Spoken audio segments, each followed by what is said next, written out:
نحمده ونستعينه ونستغفره ونعوذ بالله من شرور أنفسنا ومن سيئات أعمالنا من يهده الله فلا مضل له ومن يضلل فلا هادي له أشهد أن لا إله إلا الله وحده لا شريك له وأشهد أن محمدا عبده ورسوله لا نبي ولا رسول بعده ما بعد صلى الله سبحانه وتعالى أن يمن علينا بالعلم النافع والعمل الصالح وأن يفقهنا في الدين وأن يفتح لنا فتوح العارفين وأن يرزقنا الله الإخلاص في الأقوال والأعمال اللهم آمين رب اشرح لي صدري ويسر لي أمري واحلل عقدة من لساني يفقه قولي قال الله تعالى في القرآن الكريم يا أيها الذين آمنوا اتقوا الله حق تقاته ولا تموتن إلا وأنتم مسلمون وقال رسول الله صلى الله عليه وسلم اتق الله حيثما كنت وأتبع السيئة الحسنة تمحها وخلق الناس بخلق حسن صدق الله العظيم وصدق نبينا الكريم ونحن على ذلك من الشاهدين والشاكرين والحمد لله رب العالمين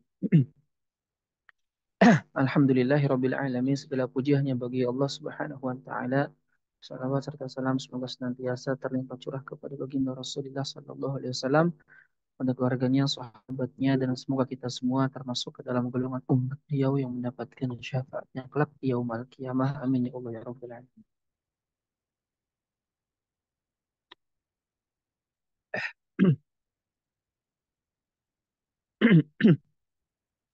Wani wa akhwati fillah rahimakumullah. Insya Allah pada kesempatan malam ini kita akan membahas atau melanjutkan kembali kajian kitab Al-Khalas wa Ikhtilafun Nas karya Imam Syekh Muhammad Asywaiki rahimahullahu taala. Dan pada malam ini kita akan masuk ke pembahasan yang kedua yaitu tentang masalah jenggot ya. Di minggu lalu, di 2 minggu yang lalu kita sudah membahas terkait masalah musafahah bersalaman. Di kesempatan ini kita akan bahas tentang masalah al-lihyah atau jenggot. Sebagai muqaddimah, jadi permasalahan jenggot yaitu adalah membiarkan jenggot tumbuh di dalam dagu kita itu adalah permasalahan yang diikhtilafkan oleh para ulama. Permasalahan yang para ulama berbeda pendapat tentang hukumnya. Apakah membiarkan tumbuhnya jenggot itu wajib ataukah sunnah? Itu ulama ikhtilaf. Jadi masalah jenggot itu adalah termasuk perkara yang diperselisihkan oleh para ulama, bukan termasuk perkara mujma atau yang sudah disepakati oleh ulama. Di sini penting untuk kita tegaskan hal ini supaya sikap kita benar eh, di dalam masalah jenggot. Jadi yang pertama yang harus kita pahami, permasalahan memanjangkan jenggot atau membiarkan jenggot tumbuh di dagu kita itu adalah permasalahan yang diperselisihkan oleh ulama. Ada yang mengatakan wajib dan ada yang mengatakan sunnah. Bahkan kalau di era kekinian, konvensional, kontemporer ya, itu ada yang berpendapat mubah saja. Ya, jadi ini bukan perkara yang mujma' disepakati. Sehingga dalam dalam menghadapi masalah ini kita harus lapang dada ketika menerima adanya perbedaan antara eh, satu orang dan orang yang lain, antara satu ulama dengan ulama yang lain terkait masalah jenggot. Jadi masalah jenggot ini bukan terkait masalah hak dan batil gitu ya. Jadi orang yang berbeda bukan berarti batil atau orang yang sesuai itu hak enggak. Karena ini adalah masalah khilafiyah. Dan dalam masalah khilafiyah yang senantiasa kita ulang-ulang sebagaimana yang diamanatkan oleh guru kita Al-Alamah Asy-Syaikh Taqiyuddin An-Nabhani. Jadi dalam masalah khilafiyah kita harus senantiasa memegang satu kaidah bahwasanya ra'yi swabun yahtamilul khata wa ra'yuka atau ra'yul ghair khata yahtamilus swab. Bahwa pendapatku itu benar tapi mengandung kesalahan, ada kemungkinan salah, dan pendapat orang lain itu salah tapi ada kemungkinan benar. Karena dalam masalah khilafiyah, dalil yang dibangun itu adalah dalil dhanni. Sehingga wajar ketika melahirkan perbedaan pendapat di kalangan para ulama. Termasuk masalah ini yaitu jenggot. Bismillahirrahmanirrahim. Mas'alatun fil lihyah, permasalahan jenggot. Laqad aqadat hadhil mas'alatu sebentar.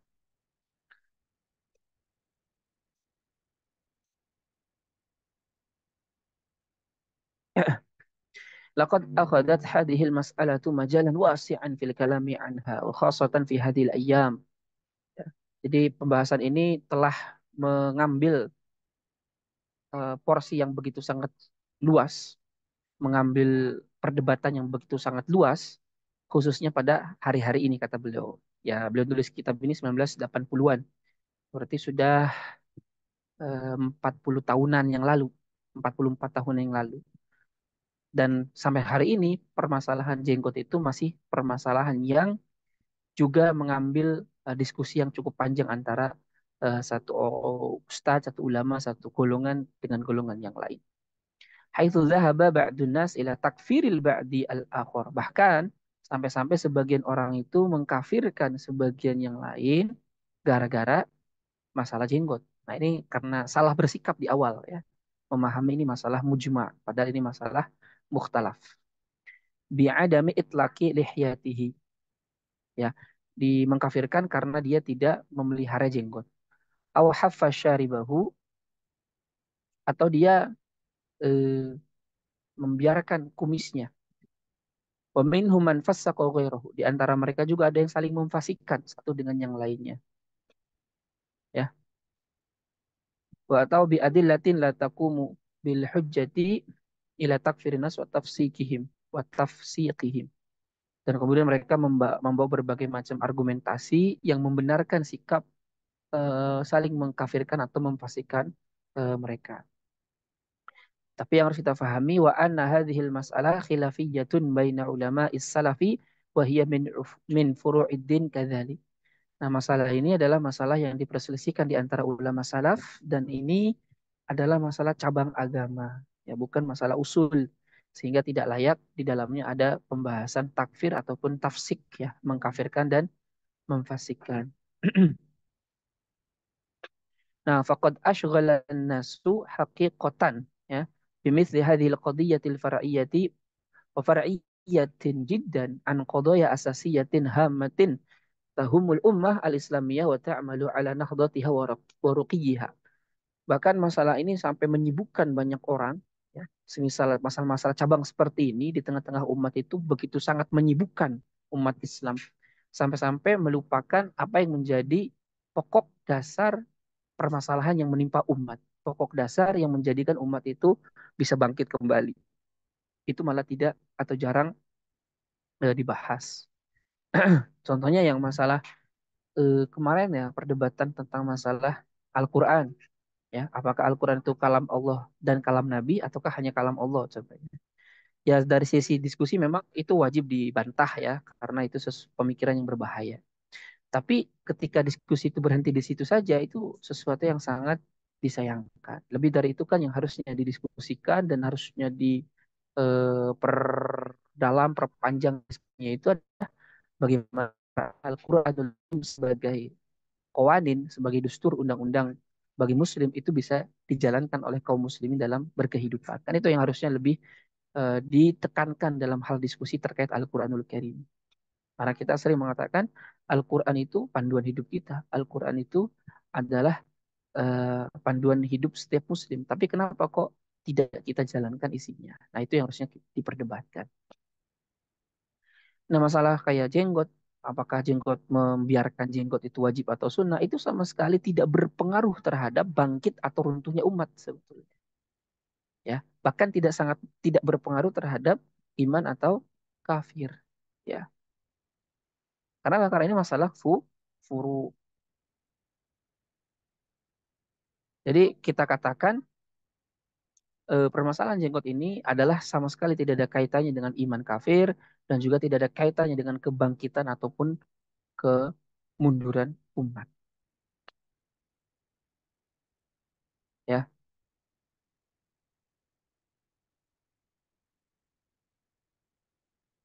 nah bahkan amma an nasifa fa'ilaha bittaqwa wa tarikaha bil fujur fahadha tahmilun lin nusus ma laysa fiha. Dan kalau kita menyifati pelaku atau orang yang memanjangkan jenggot dengan ketakwaan, sedangkan orang yang tidak berjenggot dengan orang yang fajir, maka ini adalah kita membawa nas bukan pada yang seharusnya. Ya, kita telah membawa nas keluar dari konteks yang seharusnya. Kenapa? Wa aidon fa inna lihyata aslan hiya amrun jibiliyun mafturun fil insan karajulin wa hiya adatan kadzalika ta'awwada an-nasu 'alaiha fi zamanin qabla al-islam wa ba'dah.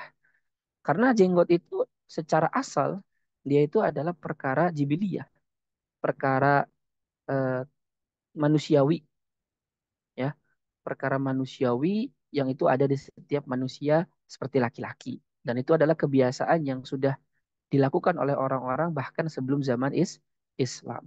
Ya, makanya lihya itu termasuk sunanul fitrah, termasuk fitrah yang ada yang Allah ciptakan di dalam diri manusia. Fitrah di sini itu maksudnya ya karakteristik sifat yang ada di dalam manusia itu salah satunya adalah jenggot, khususnya bagi laki-laki. Ya, sebagaimana madmado, istinsyak, mencukur bulu ketiak, mencukur bulu kemaluan, dan lain-lain yang itu adalah sebetulnya sifat-sifat karakter-karakter manusiawi. Ya nggak mungkin kalau kita sebagai manusia, contohnya bulu ketiak udah panjang kita nggak guntingin, nah nggak itu kan udah nggak manusiawi bahasanya. Atau kemaluan bulu kemaluan nggak dirapikan itu kan juga nggak manusiawi. Jadi itu sifat fitrah manusia yang ada di dalam diri kita sebagai manusia yang Allah ciptakan. Ya, jadi kita itu secara karakteristik ya suka untuk membersihkan diri, suka untuk eh, apa ya merawat muka kita, merawat wajah kita agar terlihat bagus di hadapan orang. Nah, salah satunya dengan jenggot itu bisa menjadikan muka kita itu terlihat bagus di depan orang. Jadi itu termasuk fitrah. Makanya Nabi SAW pun bersabda dalam hadis Ashrun minal fitrah, ada 10 fitrah yang ada di dalam diri manusia. Jadi 10 karakter manusiawi yang ada di setiap manusia. Pertama, kosus syarib, mencukur kumis. Karena kalau kumis tebel, ya itu hobih ya buruk untuk dipandang. Kumis tebel gimana gitu ya. Wa i'fa'ul lihya, ya membiarkan jenggot. Wasiwak, bersiwak sikat gigi. Wastinsyakul ma, ya memasukkan air ke dalam hidung. Wa qassul adzafir, menggunting kuku. Wa ghuslul barajim, membasuh barajim. Ya, barajim itu di situ dikatakan aqdul asabi wa ma'atifiha. Jadi membasuh bagian tubuh yang lekukan-lekukan. Ya kayak ini lekukan-lekukan ya. Wa natful ibti, ya mencukur atau bukan mencukur, mencabut bulu ketiak. Wa halqul ana, dan mencukur kemaluan. Wa intiqasul ma wal madmadah. Kemudian istinja, cebok maksudnya, dan madmadah. Nah, itu termasuk 10 fitrah yang kata Nabi SAW itu ada di dalam diri setiap insan. Jadi disebutkan salah satunya adalah i'fa'ul lihyah. Itu adalah membiarkan jenggot. Wa fi Naili al-Autar, katanya dalam Nail al-Autar, ya, kitab karya Imam Asy-Syaukani, al-murad biqaulihi khamsun minal fitrah anna hadhil asya in fu'ilat yattasifu fa'iluha bil fitrati allati fattarallahu al-ibad 'alaiha wa hathahum 'alaiha wa istihbabuha lahum liyakunu al-akmali sifat wa asyrafiha surah.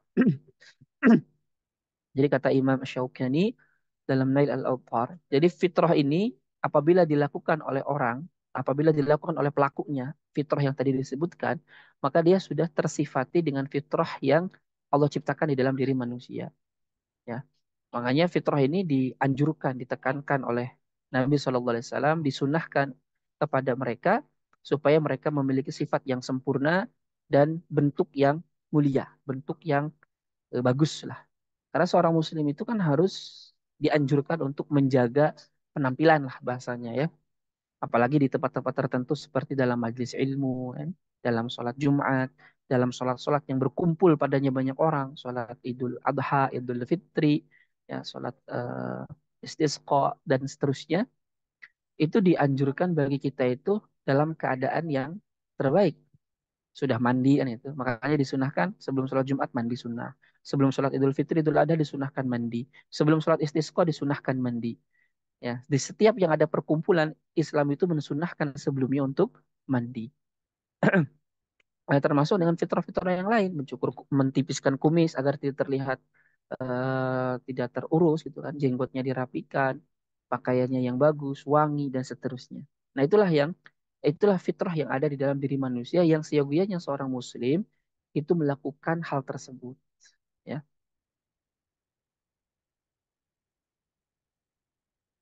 Nah, ini terkait dengan jenggot secara umum, secara hukum asal, dia itu adalah fitrah yang Allah ciptakan dalam diri manusia khususnya adalah laki-laki. Adapun dari sisi hukum syara, apa sih hukumnya memanjangkan jenggot, membiarkan jenggot? Maka ulama itu terpecah menjadi tiga pendapat. Al-awwal pendapat pertama, dan ini adalah pendapat jumhur ulama, pendapatnya mazhab Maliki, Hanafi, dan Hambali secara umum, mengatakan bahwa membiarkan jenggot itu hukumnya adalah wajib. Wajibatun au fardun. Jadi mayoritas ulama mengatakan itlaqul lihyah, membiarkan jenggot, itu hukumnya adalah wajib. Itu mayoritas. Aslan yang kedua, annaha mandubatun au mustahabbatun. Yang kedua, berpendapat membiarkan jenggot, memanjangkan jenggot, itu hukumnya adalah sunnah. Dan ini pendapatnya madhab syafi'i. Ya. Asalis yang ketiga, annaha mubahatun, bahwasanya membiarkan jenggot itu mubah. Karena jenggot termasuk adat saja. Termasuk sesuatu yang berkaitan dengan adat. Tidak berkaitan eh, dengan apa ya bahasanya? Dengan hukum lah. Nah, ini adat saja seperti berpakaian gitu. Maka kembali kepada hukum asal, segala sesuatu yang berkaitan dengan adat itu hukumnya adalah mubah, dan ini biasanya yang paling banyak di apa bahasanya dipakai oleh ulama-ulama kontemporer secara umum, bahkan oleh ormas-ormas keislaman secara umum. Kalau di Indonesia itu seperti Persis, mungkin seperti Muhammadiyah juga. Saya nggak tahu kalau di Muhammadiyah sih. Pokoknya di ormas-ormas kekinian itu mengatakan bahwa memanjangkan jenggot, membiarkan jenggot itu hukumnya sunnah. Sunnah, mubah. Kenapa? Karena itu termasuk adat saja. Sehingga harus kembali ke hukum asal adat, yaitu adalah mubah. Nah, dalil-dalil terkait dengan masalah memanjangkan jenggot atau terkait masalah jenggot itu banyak, banyak sekali. Dan lafaznya beragam. Ya. Ada yang menggunakan lafaz itlaq, ada yang menggunakan lafaz arhu, ada yang menggunakan lafaz a'fu dan seterusnya. Yang itu semuanya maknanya mutaradif, sinonim, bermakna biarkan, bermakna panjangkan. Nah, gitu. Hadis yang pertama, sebagaimana yang tadi sudah dilewati ya, bahwasanya memanjangkan jenggot itu termasuk fitrah, ya termasuk fitrah. Nah, inilah yang kemudian menjadikan mazhab Syafi'i itu mengalihkan perintah untuk membiarkan jenggot itu kepada makna sunnah. Kenapa? Karena perintahnya Nabi ini berkaitan dengan sesuatu yang berkaitan dengan adat, berkaitan dengan adat. Jadi tidaknya itu perintah yang berkaitan dengan masalah adat itu ghalib umumnya berfaedah sunnah saja, ya. Ghalibnya berfaedah sunnah. Seperti dalam hadis ilbasu al-bait, gunakanlah pakaian yang berwarna putih. Ini kan berkaitan dengan adat pakaian. Apakah kita mau memindah memahami ini berarti wajib, berarti orang yang tidak pakai putih ketika sholat Jumat atau, maka dia berdosa? Ya tidak. Karena ini terkait masalah adat. Asani, hadis yang kedua contohnya, man lam yahlik anatahu wa yaqlim adhafirahu wa yujzi syaribahu falaysa minna. Barang siapa yang tidak mencukur bulu kemaluannya, tidak menggunting kukunya, dan tidak mencukur kumisnya, maka bukan termasuk golongan kami. Asalif yang ketiga, qauluhu sallallahu alaihi wasallam, man lam ya'khud min syaribihi falaysa minna. Barang siapa yang tidak mencukur daripada kumisnya, bukan termasuk golongan kami. Yang keempat, khudu asyariba wa arkhul liha khaliful majus. Cukurlah kumis dan biarkan jenggot, wa khalaful majus, dan selisihilah orang majusi. Hadis kelima, khaliful musyrikin waffirul liha wa ahfus syawarib. Selisihilah orang-orang musyrik, biarkanlah jenggot dan cukurlah kumis. Hadis keenam, a'ful liha wa jazzus syawariba wa ghayyaru syaibakum wa la tashabbahu bil yahud wan nasara. Biarkanlah jenggot, cukurlah kumis, dan ghayyaru, rubahlah syaibakum, uban kalian. Maksudnya warnailah uban kalian, tapi jangan warna hitam menurut jumhur.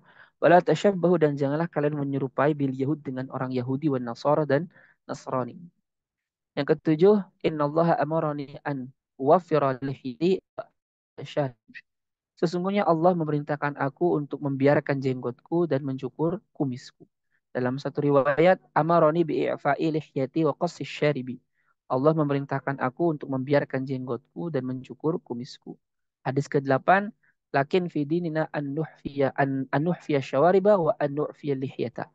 Tetapi dalam agama kami, kita harus mencukur kumis dan membiarkan jenggot. Dan di luar sana masih banyak dalil-dalil yang berkaitan dengan masalah jenggot. Yang tadi saya bilang, dalil-dalil itu secara umum maknanya sama, yaitu adanya perintah untuk membiarkan jenggot, baik dengan lafadz itlak, baik dengan lafadz i'fa, baik dengan lafadz arhu, ya irkho, irkho itu biarkan, julurkan. Itu semuanya maknanya sama, mutaradif, artinya adalah biarkan jenggot, ya biarkanlah jenggot, atau eh, ya biarkanlah jenggot, panjangkanlah jenggot. Jadi tidak di tidak dicukur. والمرجح عندي في هذه المسألة والذي أتبناه فيها رأي من قال بالندب أو الاستحباب وذلك للأدلة نفسها مفصلة بعد إجمال. Nah, pendapat yang dikuatkan oleh musannif, jadi ini pendapat secara pribadi daripada musannif, bahwasanya pendapat yang kuat menurut beliau itu bahwa memanjangkan jenggot, membiarkan jenggot, itu hukumnya adalah sunnah, mustahab, ya, bukan wajib. Dan Al-Fakir sendiri sama dengan beliau pendapatnya. Bahwasanya memanjangkan jenggot, membiarkan jenggot, hukumnya adalah mustahab, sunnah. Tidak sampai ke dalam derajat wajib. Kenapa? Kenapa? Bukankah lafaz-lafaz hadisnya itu ada perintah untuk memanjangkan jenggot? Nah, jawabannya adalah tidak setiap perintah maknanya itu adalah wajib. Walaupun memang jumhur ulama usul mengatakan al-aslu fil amr lil wujub. Hukum asal perintah itu adalah wajib. Tapi ingat kata jumhur ini, illa antasrifa al-masarif, atau illa jadi al aslu fil amr lil wujub. Illa idza kanat as-sawarif tusrafu anha. Jadi hukum asal perintah itu wajib menurut jumhur ulama. Kecuali ada sesuatu lain yang mengalihkan maknanya. Dari wajib kepada makna yang lain. Bisa sunnah, bisa mubah, atau makna makna perintah yang lain. Seperti tahdid, ancaman, ya, irsyad, petunjuk, dan seterusnya. Adapun kalau yang ditabani oleh Syekh Taqiyuddin An-Nabhani rahmatullah alaih, al-aslu lil amr, al-aslu fil amr lit talab. Hukum asal perintah itu hanyalah berfaedah tuntutan, ya. Sedangkan yang menentukan tuntutan itu tegas atau tidak itu adalah dalil yang lain. Nah, sebetulnya pendapat jumhur dengan pendapat An-Nabhani ini nggak ada bedanya, sama aja gitu. Kenapa? Karena jumhur pun sama. Kecuali ada yang mengalihkan, An-Nabhani pun sama. Hukum asalnya adalah tuntutan saja. Dan yang akan menentukan tuntutan itu tegas tidak tegas ya dalil yang lain. Jadi sebetulnya sama gitu. Secara makna itu sama. Dan perintah-perintah di dalam kaitannya dengan memanjangkan jenggot, perintahnya itu tidaklah tegas. Ya, tidaklah tegas. Kenapa? Karena di sana ada juga hadis-hadis yang menunjukkan Nabi dan sahabat itu pernah mencukur jenggot, ya, dan seterusnya. Ditambah lagi di dalam hadis yang pertama itu kan dikatakan jenggot itu termasuk sunanun, termasuk sunnah-sunnah fitrah yang itu menjadi karakter manusiawi yang ada dalam diri manusia. Dan sesuatu yang berkaitan dengan fitrah itu adalah sesuatu yang bersifat ya mustahab, tidak bersifat wajib. Kecuali di sana ada dalil khusus yang memalingkan maknanya memang kepada makna wajib. Nah, di sini tidak ada, gitu. Belum ada yang sampai kepada derajat tegas sehingga berfaedah wajib. Nah, kalau musonif ya dalil yang digunakan untuk mengatakan bahwa memanjangkan jenggot itu sunnah saja bukan wajib adalah yang pertama karena kata beliau dalil bahwa Nabi mengatakan asyrun minal fitrah. Ada 10 hal daripada fitrah atau khamsun minal fitrah. Jadi wa dzakara minha qassus syarib wa i'fa'al lihya fa hadza yadullu dalalatan wadihatan ala anna qassus syaribi wa i'fa'al lihyati mandubun likaunihima minal fitrah. Jadi hadis ini secara sharih menunjukkan bahwa memanjangkan jenggot, mencukur kumis itu termasuk fitrah, ya termasuk fitrah. Waliktiranihima bil khisalil manduba al-ukhra finnas kasiwak wal khitan wal istihdad awil halqil ana.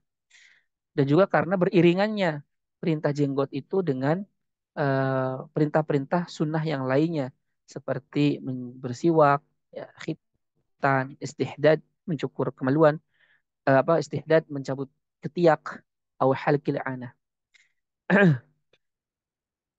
Nah, cuman ini pendapat ini lemah ini. Secara usul fikih lemah yang ini. Yes. Yang walik tironihima bil itu lemah. Karena eh, hukum itu tidak bisa diambil berdasarkan apa yang mengiringinya. Atau bahasa usul fikihnya itu dalalatul iqtiron itu laisa bihujjah. Dalalah iqtiron itu gimana ya? Jadi kalau kayak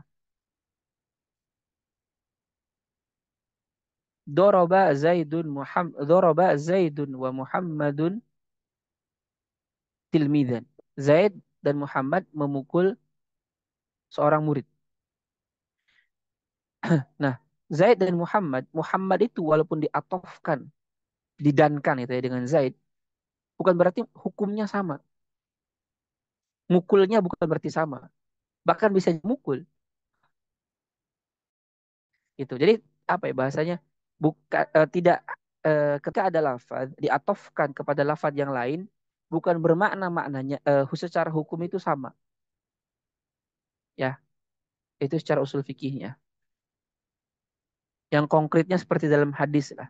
Kata Nabi, saya ti zamanun ya, saya ti kaumun ya fi akhir zaman akan ada suatu kaum di akhir zaman yastahilluna mereka menghalalkan al khamr zina zina kemudian dan sutra ya dan terakhir itu wal ma'azif. Nah, dan ma'azif. Ma'azif itu alat musik. Hadis riwayat Bukhari. Sutra teh apa bahasa Arabnya saya lupa. Jadi di situ disebutkan kata al ma'azif. Jadi kalau khamr haram udah jelas dalilnya. Zina haram dalilnya udah jelas. Begitu juga sutra bagi laki-laki haram dalilnya jelas. Tapi al ma'azif alat musik itu sebelumnya belum pernah dijelaskan oleh Nabi SAW. Tiba-tiba disandingkan dengan tiga hal ini. Nah, lantas apakah hukum ma'azib alat musik itu bisa disamakan dengan lafaz-lafaz sebelumnya karena dia seiringan barengan, berarti kan haram atau tidak? Jawabannya tidak bisa disamakan hukumnya. Walaupun dia beriringan diatofkan dengan lafaz-lafaz sebelumnya. Kenapa? Karena dalalatul iqtiron da'ifah. Penunjukan lafaz secara iqtiron berendengan dengan yang lain itu da'if. Karena bisa jadi dalam satu lafaz ya banyak hal hukumnya beda-beda. Yang satu wajib, yang satu sunnah, satu wajib, satu sunnah. Padahal dalam satu lafaz yang satu kalimat yang sama gitu.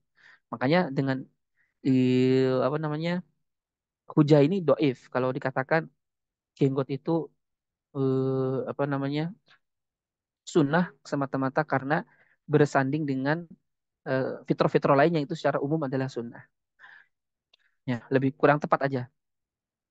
Yang lebih tepatnya itu ya tidak ada dalil yang secara tegas menunjukkan bahwa perintah ini bisa dibawa kepada makna wajib. Apalagi di sana ada dalil-dalil yang menunjukkan Rasulullah atau sahabat itu juga mencukur jenggot.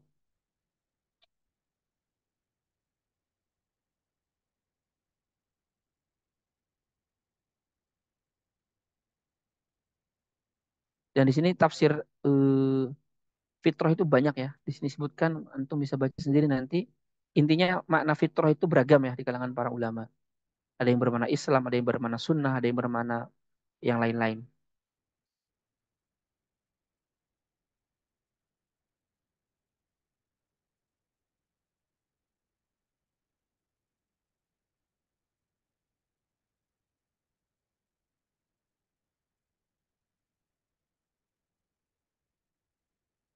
Nah, adapun kemudian hadis yang seolah-olah kan tegas mengatakan laisa minna, bukan termasuk golongan kami. Bukankah itu adalah korinah indikator yang menunjukkan tegas bahwasanya orang yang tidak melakukan ini berarti dia bukan termasuk golongan kaum muslimin. Maka beliau menjawab, kalimat laisa minna bukan termasuk golongan kami itu la ya'ni al fardhu, tidak senantiasa bermakna wajib, ya. Au annahu laisa minal muslimin bal ma'nahu laisa ala sunnatina wa tariqatina fi haffis syarib wa irkha'il liha. Jadi bisa jadi maknanya itu orang laisa minna itu berarti orang tadi tidak di atas sunnah kami, metode kami, jalan kami dalam hal mencukur kumis dan memanjangkan jenggot. Bukan berarti haram, gitu. Tapi menyelisihi apa yang menjadi kebiasaan kami.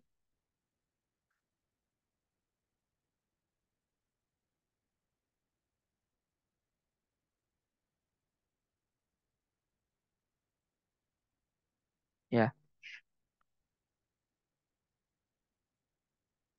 Faqad yaqulu qail inna qaulahu sallallahu alaihi wasallam. Kalau ada yang nanya gimana nih? Bahwasanya sabda Nabi laisa minna bukan golongan kami, itu adalah indikator tegas akan harusnya menjalankan perbuatan tersebut. Pendapat ini memang betul. Karena laisa minna itu indikator yang tegas. Walakin yunzur fil fi'li aslan. Tapi kita harus melihat kepada perbuatannya secara hukum asal. Jadi secara hukum asal kepada perbuatan ini apa? Al-fardhu apakah perbuatannya secara hukum asalnya wajib, sunnah atau yang lainnya. Kalau perbuatannya memang wajib, maka kalimat laisa minna itu adalah penegas yang menunjukkan ketegasan akan kewajibannya. Sedangkan kalau itu termasuk perkara sunnah laisa minna, ya itu adalah ketegasan untuk akan kesunahannya, ya. Nah, ini sebagai kompromi kata beliau dengan hadis-hadis jenggot seperti yang fitrahmu menunjukkan dilakukan oleh manusia. Dan dalam perkara adat, hukumnya adalah hukum asalnya. Nah, ya, ya kan apakah cinta ini bermana wajib?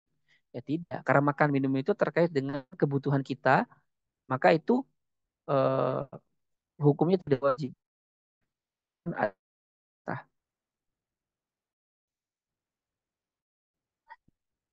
Nah, ditambah lagi di sana banyak hadis-hadis yang menggunakan aksi laisa minna, tetapi tidak berfaedah wajib. Di dalam bukan ada hadis-hadis menggunakan redaksi sama laisa minna, tapi hukumnya sunnah. Seperti dalam masalah witir, ya. Apakah orang yang meninggalkan sholat witir itu kafir, fasik, atau bahkan bermaksiat? Ya ini jelas tidak benar. Witir itu adalah perkara sunnah bittifaqi ulama salaf dengan kesepakatan salaf. Agak kurang. Nafi mengatakan sholat witir itu wajib. Jadi dalam mazhab Hanafi sholat wajib itu ada berapa? Ada 6. Tambahkan witir. Kalau jumhur sholat witir itu ya sunnah. Hal itu didasarkan kepada sabda Nabi Shallallahu Alaihi Wasallam, "Thalathun hunna alayya faridatun wa hunna lakum sunnatu wa hunna lakum sunnatun al-witr wasiwak wa qiyamul lail." Ada 3 perkara yang bagiku wajib dan bagi kalian itu sunnah, witir, bersiwak dan sholat malam. Dalam riwayat yang lain, "Thalathun alayya fardun wa lakum tatawwu'an al-witr wa duha wal udhiyah." 3 perkara wajib bagiku dan sunnah bagi kalian. Sholat witir, duha, dan udhiyah berkurban. Ya. Wa qawlu Ali radhiyallahu anhu al-witr laisa bihatmin kahai'atil maktubati walakinnahu sunnatun sannaha Rasulullah sallallahu alaihi wasallam wa ghairu dzalika min al-adillati allati tadullu ala anna al-witr asla min al-mandub wa la yasul ila al-fardi wa ghayatu ma fil amr min hadhihi al-qarina laysa minna annaha tuhmalu ala ta'kid sunnah al-witr wa dzalika jam'an bainahu wa bain al-adillati allati taqulu ba'da wujub al-witr.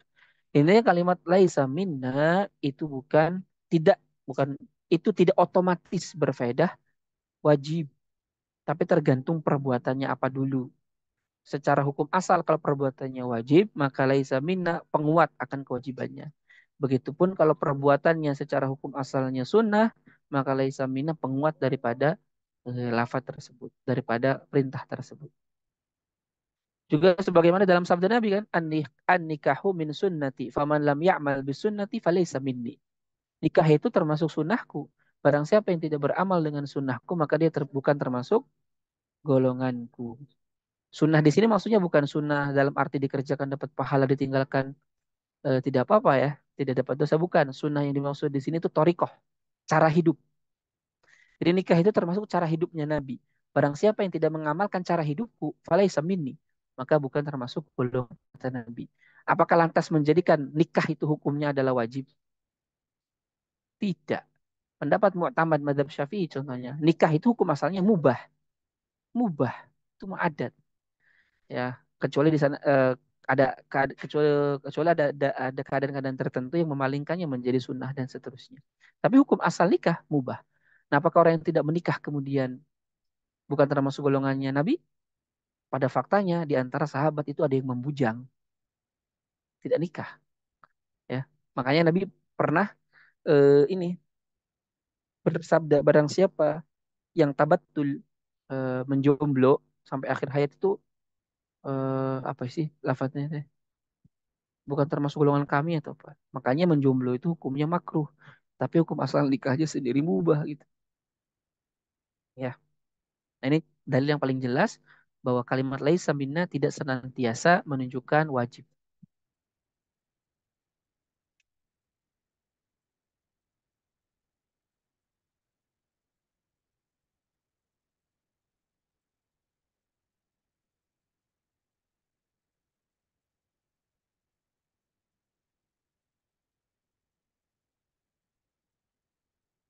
Nah, makanya para ulama memahami hadis man lam yakhud min syaribihi falaysa minna. Barang siapa yang tidak menggunting, mencukur kumisnya bukan termasuk golongan kami, ulama memahaminya itu sunnah.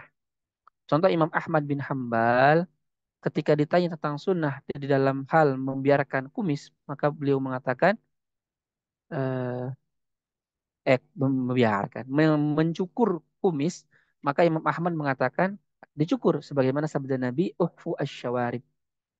Ya. Dan dalam maknanya, dalam kitab Al-Mughni disebutkan wa yustahabbu qassu syaribi li'annahu minal fitrah. Disunnahkan mencukur kumis karena itu termasuk fitrah.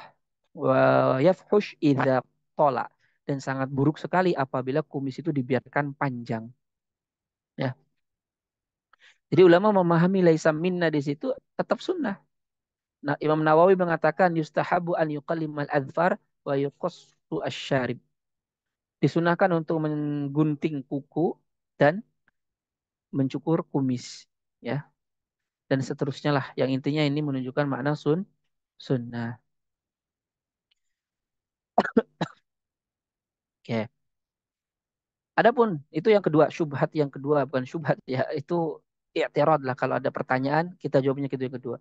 Yang ketiga, gimana dong dengan hadis-hadis yang menunjukkan bahwa mencukur kumis, membiarkan jenggot itu termasuk perintah dari Nabi untuk menyelisihi orang kafir, menyelisihi orang-orang musyrik. Sedangkan menyelisihi orang musyrik kan wajib, contohnya.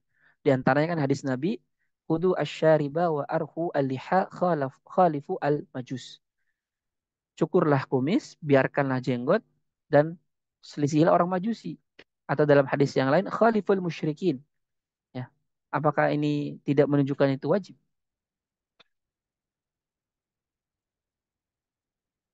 Nah, hadis-hadis ini tidaklah menunjukkan bahwasanya penyelisihan orang kafir dalam perkara ini atau yang semisalnya termasuk perkara yang berkaitan dengan akidah mereka, bukan, gitu ya. Ini dalam hal perawakan saja, bukan dalam urusan keimanan.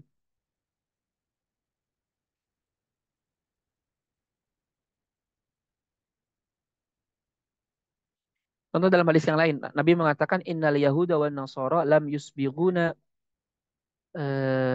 fakhalifuhum.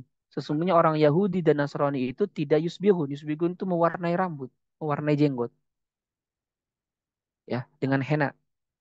Fakhalifu maka selisihilah mereka. Artinya apa? Disunahkan untuk mewarnai ini jenggot pakai warna henna. Henna itu warnanya apa ya? Kayak Umar Patek tau nggak? Nah itu kayak gitu warnanya. Nah sedangkan sibuk, sibuk itu mewarnai dengan henna dan dalam waktu yang bersamaan ada sebagian sahabat itu tidak mewarnai jenggot. Maka itu menunjukkan perintahnya itu tidak wajib. Padahal ada kalimat fakhalifuhum. Selisihilah orang kafir, ya. Jadi tidak menunjukkan menyelisih orang kafir pun tidak senantiasa menunjukkan wajib. Contohnya Imam Al-Qadi Iyad Al-Malik rahimahullah mengatakan ulama salaf itu berbeda pendapat dari kalangan ulama salaf dari kalangan sahabat tabi'in berbeda pendapat dalam masalah mewarnai jenggot ya. Dan seterusnya nih banyak. Jadi ini menunjukkan semuanya ada kalangan sahabat dan tabi'in yang memang tidak mewarnai jenggot. Padahal di dalamnya ada perintah untuk menyelisihi orang Yahudi dan Nasrani. Hanya saja mereka semua tidak melakukannya. Itu menunjukkan bahwa perintah mewarnai jenggot itu adalah sunnah, ya bukan wajib. Walaupun di situ ada kalimat harus menyelisihi orang kafir.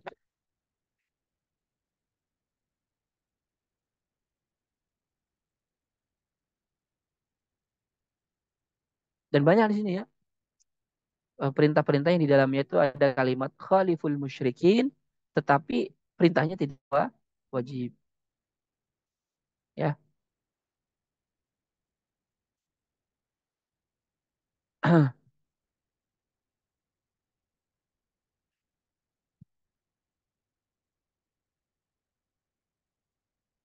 Imam Abu Zahra mengatakan, ya, seorang ulama besar ini, abad kemarin, ya, abad kemarin. Wa minal umur ma ikhtalafa fihi ba'dul ulama min haitsu كون فعل النبي صلى الله عليه وسلم أو تلبسه به كان من قبيل بيان الشرع أو من قبيل العادات كتربية لحيته عليه الصلاة والسلام بمقدار قبضة اليد. Termasuk perkara yang diperselisihkan oleh para ulama, ya sebagian ulama melihat perbuatan Nabi Shallallahu Alaihi Wasallam atau Nabi melakukan itu termasuk penjelasan syariat sebagian dan sebagian ada yang melihat itu sebagai adat saja seperti memelihara jenggot seukuran genggaman tangan segini ya. Ini Abdullah ibn Umar. Jadi nanti kalau antum belajar usul fikih dalam bab af'alun nabi, perbuatan nabi itu nanti ada banyak. Satu, perbuatan nabi yang dilakukan khusus untuk nabi, maka umatnya haram mengikuti. Seperti nabi menikahi lebih dari empat, nabi sholat qiyamul lail wajib, nabi puasanya wisol, itu khusus hanya untuk nabi. Maka diikuti oleh umatnya haram.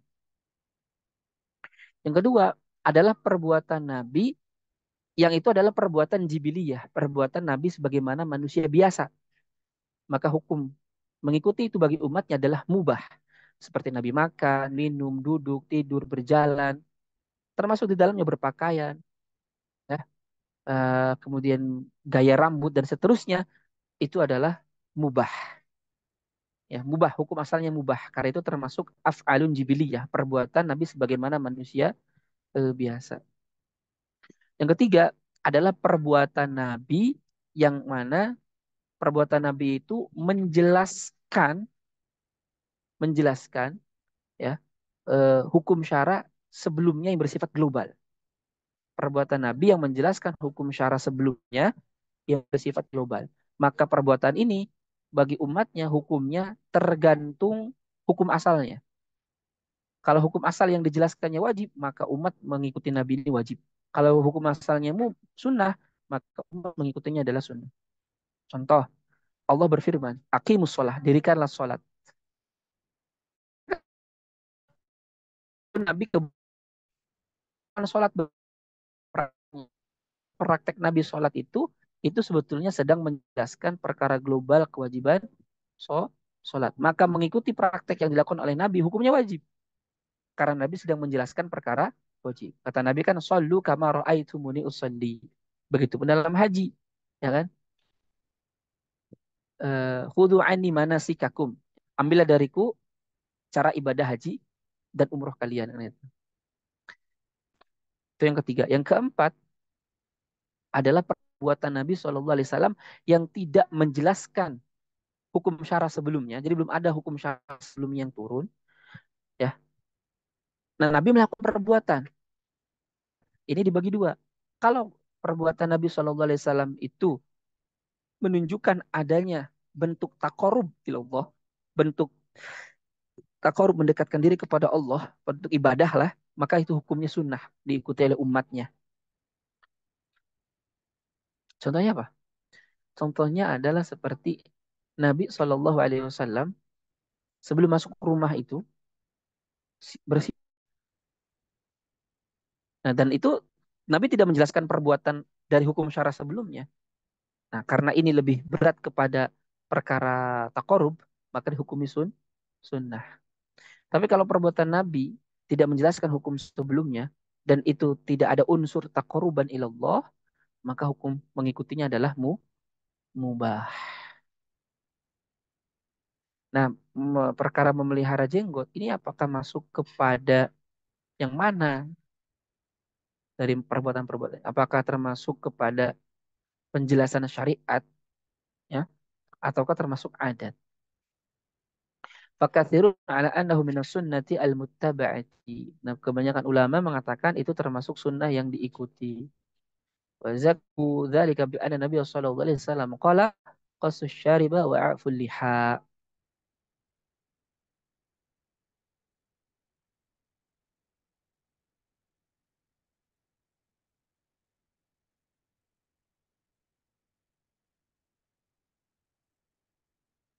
Nah, gitu. Dan ini banyak sekali ya.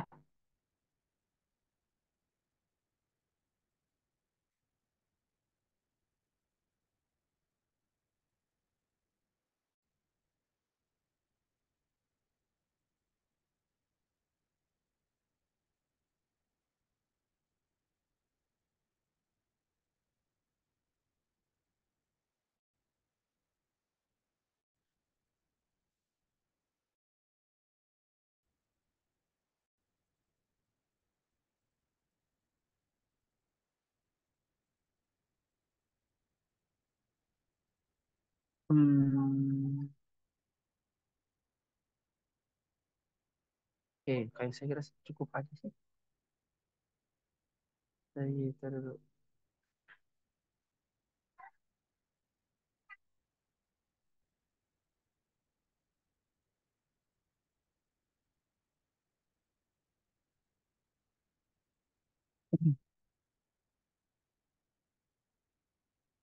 Lah, kayaknya cukupkan saja sampai di sini dulu. Saya kira udah cukup sih penjelasannya.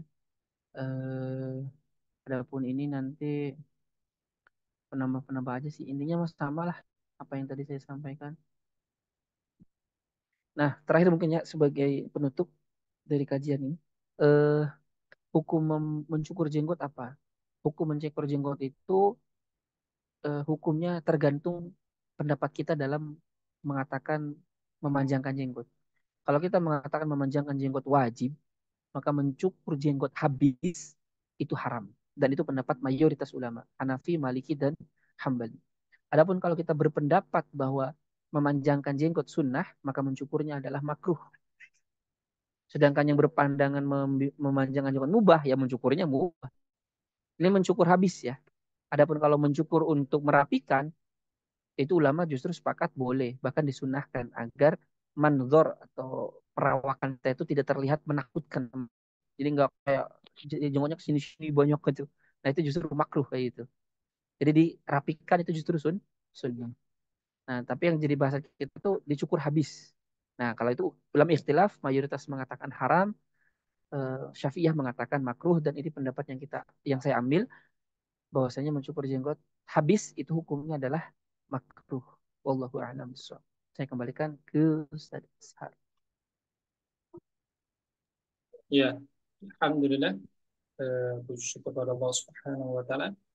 Jadi bahasan yang dunia laki-laki ya, tapi setidaknya kita dapat pelajaran bahwa secara fikih kita bisa mendapati ya bagaimana cara para ulama mengambil kesimpulan hukum dari beberapa dalil tadi, yang tadi ada tiga bagian kelompok ya yang mengatakan memotong janggut ataupun sekaligus memelihara janggut. Tadi ada yang mengatakan wajib, ada yang mengatakan yang sunnah kelompok yang kedua, dan yang tadi yang terakhir adalah tiga ya yang mubah ya.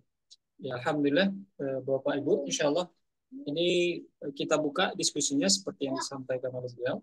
Buat Bapak Ibu yang ingin bertanya berkaitan dengan diskusi kita malam hari ini, meskipun ini agak spesifik pembahasannya, kirimkan saja kalau memang ada yang ingin ditanyakan ke kolom komentar. Insya Allah nanti akan kami bacakan, akan minta konfirmasi penjelasan dari Ustaz.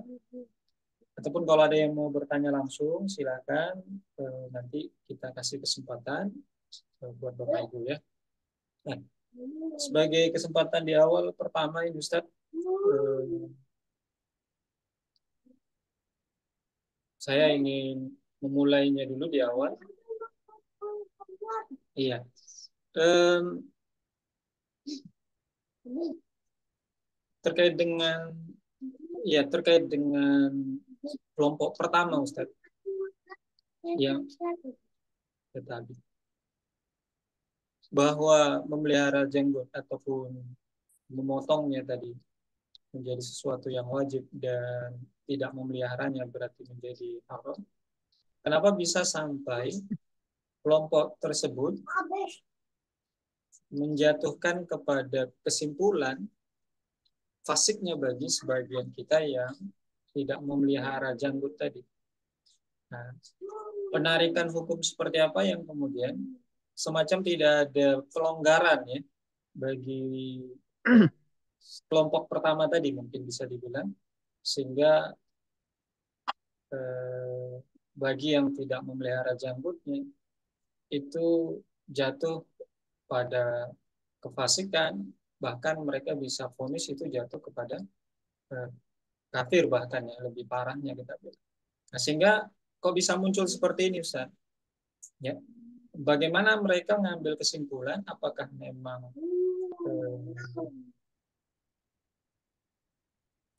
muncul statement ya, statement yang kita bilang peluang untuk terjadinya perselisihan yang cukup dalam di antara kaum muslimin. Bagaimana ini bisa terjadi ya istilahnya. Meskipun tadi ada Ustaz sampaikan sebelumnya terkait dengan pendapat ulama tadi. Yang kedua, kita bilang sekarang ini jenggot dan kumis itu tren Ustaz. Nah, ada yang jenggot tuh ditocang misalnya. Ada yang uh, macam lah ya jenggot-jenggot begitu ataupun tren dengan kumis yang panjang. Nah, maka batasan seperti apa tadi yang Ustadz sampaikan sehingga itu menjadi sesuatu yang tidak makruh ya. Ya mungkin jenggotnya beseraan misalnya. Nah ini tolong tadi kasih tanggapan mungkin untuk sesi di awal ini dulu Kak. Apa dulu kan? Ya, ini yang ini. Pertama mereka itu adalah tidak mampu untuk mendudukkan mana wilayah usul, mana wilayah furu. Itu titik titik utamanya. Jadi mereka itu tidak mampu membedakan mana wilayah usul yang itu iman kafir, mana wilayah furu yang itu kita harus saling berlapang dada terhadap perbedaan yang terjadi antara ulama. Dan ketidakfahaman akan ini berdampak sangat serius terhadap umat Islam, yaitu menyebabkan perpecahan bahkan saling mengkafirkan dalam banyak hal kasus yang itu adalah justru masalah furu'iyah seperti tawasul, ya kan? Seperti eh, meminta syafaat kepada Nabi Shallallahu Alaihi Wasallam, istighosah, kemudian termasuk ini apa jenggot, termasuk cingkrang, celana cingkrang, termasuk masalah musik, termasuk masalah banyak. Yang mana ini adalah semuanya perkara furu'iyah. Tapi yang berbeda dengannya itu ahlul bid'ah, itu orang fasik, bahkan lebih jauh adalah orang kafir. Ya, kalau di Indonesia minimal dianggap ahlul bid'ah, dianggap orang fasik. Nah ini adalah tentunya suatu khotoun kabir ya, kesalahan besar sekali daripada mereka. Ya, akibat tidak mampu membedakan mana wilayah usul, mana wilayah furu. Jadi itu sih intinya apa ya problem utama di kelompok mereka itu tidak mampu membedakan mana wilayah usul, mana wilayah furu. Akhirnya ketika ini tidak selesai ini merembetnya kepada pengkafiran kaum muslimin dan para ekstremis lah bahasa kita dalam tanda petik ya, orang-orang ekstremis yang kemudian mengkafirkan banyak muslim bahkan menghalalkan darah dan harta mereka ya, itu awalnya dari sini, yaitu tidak mampu membedakan mana wilayah usul mana wilayah furu gitu. Sehingga contoh, wah DPR itu kan adalah orang-orang yang membuat hukum ya, mereka menandingi Allah, maka mereka orang kafir, sehingga mereka wajib diperangi, dibunuh. Polisi, tentara wajib dibunuh. Kenapa? Karena mereka adalah penjaga-penjaga kekufuran. Ya kan? Itu kenapa main habrak? Padahal kan nggak begitu gitu. Masalah iman kafir kan harus ditanyakan secara personal, ini kan masalah keyakinan gitu. Dan itu harus dibuktikan di pengadilan. Ya, itu karena apa? Karena tidak mampu membedakan mana wilayah usul, mana wilayah furu. Itu intinya. Sehingga perkara-perkara furu'iyah itu dianggap perkara hak dan batil. Itu masalahnya. Nah, apalagi mereka berpendapat dengan pendapat jumhur, yang mana bahwasanya memanjangkan jenggot, membiarkan jenggot hukumnya wajib dan mencukurnya adalah haram, gitu kan? Wah berarti kamu kalau mencukur jenggot berbuat keharaman, orang yang berbuat haram kan fasik kan? Gitu. Padahal ini wilayah khilafiyah. Gitu. Wajib kan menurut antum, menurut kami nggak wajib, sunnah, kan? Gitu kan? Dan begitupun hal-hal yang perkara-perkara yang masalah-masalah yang lainnya. Jadi intinya di situ tidak mampu membedakan mana wilayah qat'i, mana wilayah dzanni. Ya. Kemudian apa lagi tadi teh? Tren jenggot dan kumis sekarang tadi. Oh ya. Jadi kalau yang dicontohkan oleh Sayyiduna Abdullah bin Umar, beliau itu kalau haji itu jenggotnya dicukur sampai kepalan tangan segini. Jadi segini. Nah, kalau yang melewati tangan ini digunting. Jadi batasnya segini, sekepalan tangan. Nah, lebih dari ini maka dicukur. Nah, itu juga dalil sebenarnya. Dalil bahwasanya memelihara jenggot itu hukumnya sunnah, nggak wajib. Kenapa? Apa yang menjadikan Abdullah bin Umar itu mencukur jenggot? Padahal Nabi, setahu saya, tidak memerintahkan, tidak mencontohkan juga. Ya.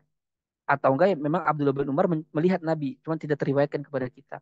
Itu justru menunjukkan bahwa perkara memanjangkan jenggot ataupun tidak itu kaitannya adalah dengan bagaimana kita itu berperawakan gitu. Yang itu kaitannya dengan tadi fitrah. Makanya yang lebih tepat insya Allah itu adalah sunnah. Memelihara jenggot itu sunnah.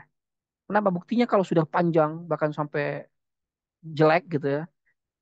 Ulama juga bahkan hampir sepakat itu kalau kayak gitu makruh membiarkan jenggot yang sampai jelek, tapi harus dirapikan.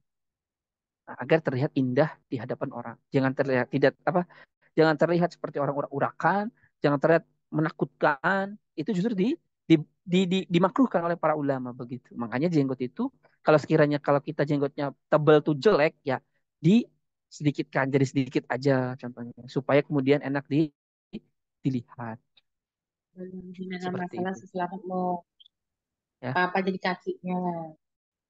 Allah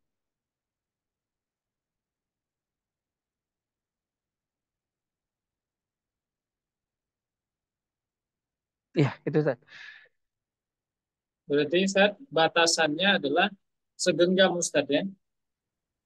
Sebetulnya nggak segenggam juga, intinya batasannya itu sekiranya kalau jenggot kita sudah jelek, kepandangnya tuh jelek, urak-urakan, maka ketika itu kita disunahkan merapikan. Intinya di situ. Dan ya betul sih, ya disunahkan juga tidak boleh lebih daripada segenggam, genggam ini. Ya, sebagaimana yang dilakukan oleh Abdullah bin Umar. Ya, tapi sekali lagi kembali kepada kalaupun belum sampai segenggaman ya, masih kecil nih, segini contohnya. Tapi kalau kita lihat kayaknya jelek, saya jenggotnya segini tuh, kelihatannya kayak apa gitu ya, maka dirapikan. Sudah disunahkan untuk dirapikan, gitu. Allah alam.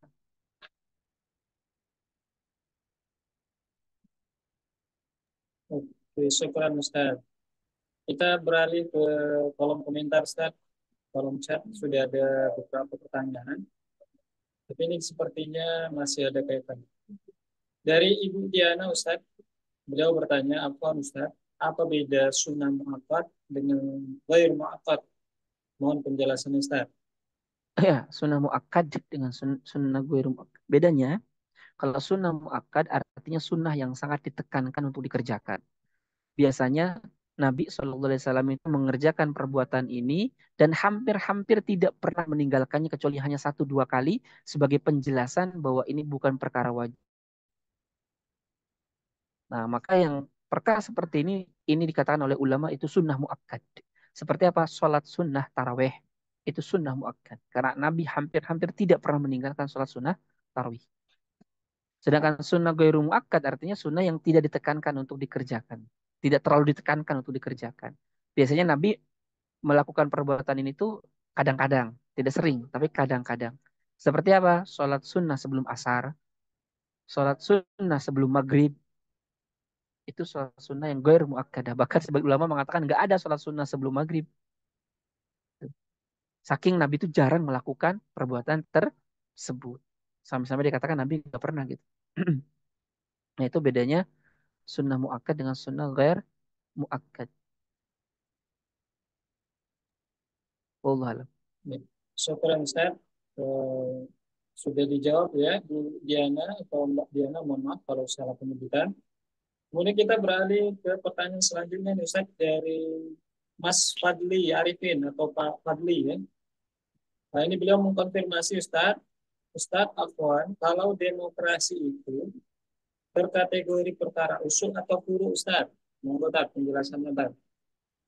Ya, kalau kita berbicara demokrasi dalam arti kedaulatan di tangan umat, di tangan manusia, artinya manusia memiliki hak untuk membuat hukum yang mengatur kehidupan manusia, yang menentukan nilai ya manusia yang harus dilakukan oleh manusia, yang menentukan boleh dan tidak boleh dalam diri manusia di dalam kehidupan bermasyarakat itu yang kalau itu yang dimaksud ya maka itu bisa masuk ke dalam perkara usul ya karena itu menyelisihi daripada eh, ayat Al-Qur'an yang bersifat qat'i inil hukmu illa lillah bahwa yang berhak membuat hukum itu hanyalah Allah Subhanahu wa taala atau kepada ayat lam yahkum bima anzalallah faulaika humul kafirun. Barang siapa yang tidak berhukum kepada hukum Allah maka dia orang kafir. Siapa orang kafir itu? Yaitu orang yang meyakini bahwasanya ada hukum yang lebih baik daripada hukum Islam. Dan hukum Islam itu tidaklah lebih baik daripada hukum ini. Nah, kalau ada orang meyakini seperti itu jatuh murtad. Ya, jatuh murtad. Adapun kalau dia masih meyakini hukum Islam yang masih terbaik, cuma dia gini, susah kalau sekarang hukum Islam diterapkan itu, apalagi kita sudah negara bangsa, banyak suku-suku, bangsa-bangsa, ya kita ngambil jalan enaknya aja lah, jalan tengahnya aja, supaya semuanya bisa beraman, sentosa dengan hukum yang ada sekarang aja. Coba saya masih yakin hukum Islam lah tetap yang terbaik. Cuman karena begini ya mau gimana lagi. Nah ini fasik ya. Orang seperti ini apa? Fasik. Apalagi kalau dia orang udah mau begitu dia penguasa lagi. Nah, kemudian ketika menjalankan kekuasaannya dia zalim kepada orang dengan mengambil hak orang dan seterusnya. Maka dia orang fasik plus zalim. Hadisnya kan wa malam hadisnya ayatnya kan wa malam hukum mimma anzalallahu faulul tentu yang meyakini ada yang lebih baik dari Allah itu adalah orang yang masih meyakini hukum Allah lebih baik, tapi dia beralasan kayak tadi bla bla bla bla jadi salah menerapkan syariat Islam fasik. Plus penguasa dan dalam kekuasaannya tidak menjalankan hukum Islam dan dia zalim kepada rakyatnya, double fasik plus zalim. Ya, tapi belum sampai kafir karena dia masih meyakini hukum Islam yang terbaik. Gitu. Nah, kalau demokrasi diartikan sebagai kedaulatan tadi dan kita meyakini itu bahwa kedaulatan itu wajib di tangan rakyat dan manusia, itu usul itu. Usul. Makanya kalau orang secara sadar dan faham apa itu demokrasi, dan dia secara sadar dan faham itu mewajibkan, mengharuskan kedaulatan di tangan syara, dan dia tetap memilih kedaulatan harus di tangan manusia, dan itu yang lebih terbaik, dan kedaulatan di tangan Allah itu baik, itu barbar, nah ini orang ini kafir. Ya, cuman kan yang ini masalahnya keyakinan, ya kan? Kita nggak bisa membuktikan kecuali harus ditanya langsung orangnya. Nah, dan itu juga harus dibuktikan di pengadilan. Begitu. Nah, adapun kalau umat nih yang masih simpang siur nih memahami demokrasi itu kayak masih musyawarah doang atau hanya sebagai wasilah jalan doang. Nah, ini tidaklah kalau ini maksudnya tidak sampai kepada iman kafir kalau ini. Karena ini dia masih ada syubhat yang menjadikan dia itu tidak paham apa itu demokrasi. Dan yang dia pahami dari demokrasi itu bukan kedaulatannya, tapi musyawarahnya, tapi yang lainnya. Nah, ini sudah beda bahasan kalau ini. Jadi kita harus ciri juga membedakannya gitu. Wallahu a'lam. Ya, berarti harus dirinci lebih dulu Ustaz ya, sehingga kita tidak jatuh kepada vonis kepada sesama muslim nantinya ya. Coba kita konfirmasi dulu buat Bapak Ibu, apakah masih ada yang ingin kita diskusikan atau yang ingin bertanya? Kalau tidak ada lagi, berarti kita cukupkan ya. Ya, boleh disampaikan Ustaz closing statement Ustaz untuk diskusi malam ini, Tak?